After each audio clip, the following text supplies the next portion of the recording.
చంద్రబాబు గారితో పొత్తు ఉంది మాకు అని చెప్తూ జగన్మోహన్ రెడ్డి గారితో ఏ పొత్తు లేదన్నట్టుగా do you want me to stop? Jaganmohan Reddy గారితో ఏ పొత్తు లేదన్నట్టుగా ఇప్పుడు జగన్మోహన్ రెడ్డి గారిని దూషిస్తున్నారు. కేవలం మైనారిటీ ఓట్ బ్యాంకు కోసం ఈ తిప్పలన్నీ.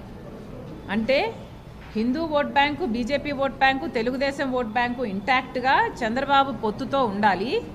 మిగతా మైనారిటీ ఓట్ బ్యాంక్ అంతా జగన్మోహన్ రెడ్డి గారు పోయినసారిలాగా గార్నర్ చేసుకోగలిగితే ఈ ఓట్ బ్యాంకు ఆ ఓట్ బ్యాంకు రెండు కలిపితే మళ్ళీ మోడీకే బెనిఫిట్ అవ్వాలి అన్నది మోడీ గారి స్ట్రాటజీ.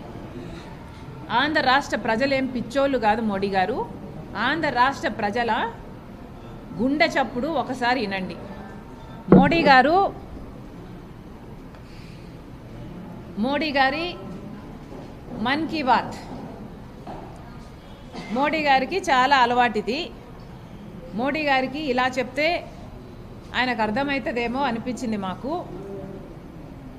మోడీ గారి మన్ కీ బాత్, ఆంధ్ర రాష్ట్రుల మన్ కీ బాత్ కూడా ఒకసారి మోడీ గారి చెవున పడితే బాగుంటుంది. మోడీ గారు, మీరు గత 10 సంవత్సరాలుగా ఆంధ్ర రాష్ట్ర ప్రజలకు అన్యాయం చేశారు. కాబట్టి కాంగ్రెస్ పార్టీ ఆంధ్ర రాష్ట్ర ప్రజల పక్షాన మీ మీద ఒక ఛార్జ్ షీటు 10 ఏళ్లకు గాను 10 ఛార్జెస్తో ఒక ఛార్జ్ షీటు మీకు పంపిస్తున్నాము. ఆ ఛార్జ్ షీటు మీరు చదవండి. మీ మీద 10 అభియోగాలు ఏమున్నాయో ఒకసారి అర్థం చేసుకోండి. ఆంధ్ర రాష్ట్ర ప్రజల మన్ కీ బాత్ మీరు అర్థం చేసుకున్నాక ఆ ఛార్జ్ షీటు ప్రకారము ఆంధ్ర రాష్ట్ర ప్రజలకు క్షమాపణ, లిఖితపూర్వకంగా ఒక క్షమాపణ లేఖ రాసి ఆంధ్ర రాష్ట్ర ప్రజల హక్కులన్నీ మీరు కాపాడతారని, వెంటనే ఫుల్ఫిల్ చేస్తారని ఒక రిటర్న్ అఫిడవిట్ రాసి తర్వాత ఆంధ్ర రాష్ట్రంలో అడుగు పెట్టాలని కాంగ్రెస్ పార్టీ డిమాండ్ చేస్తుంది. ఇది మోడీకి రాస్తున్న లెటరు. దీంట్లో 10 ఛార్జ్ షీట్లు, 10 ఛార్జెస్ ఉన్నాయి. ఇవి బ్రీఫ్గా వివరిస్తా.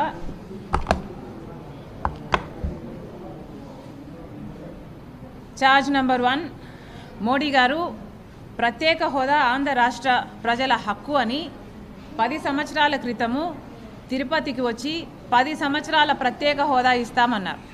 అప్పుడు మోడీ గారు చంద్రబాబు గారితో పొత్తు పెట్టుకుంటే చంద్రబాబు గారు మాకు 15 ఏళ్ళు కావాలి అంటే మోడీ గారు తిరుపతి సాక్షిగా ఆంధ్ర రాష్ట్ర ప్రజలందరికీ మాటిచ్చారు 10 సంవత్సరాల ప్రత్యేక హోదా అని. మరి అధికారంలోకి వచ్చాక 10 సంవత్సరాలు అయింది ఈ రోజుటికి.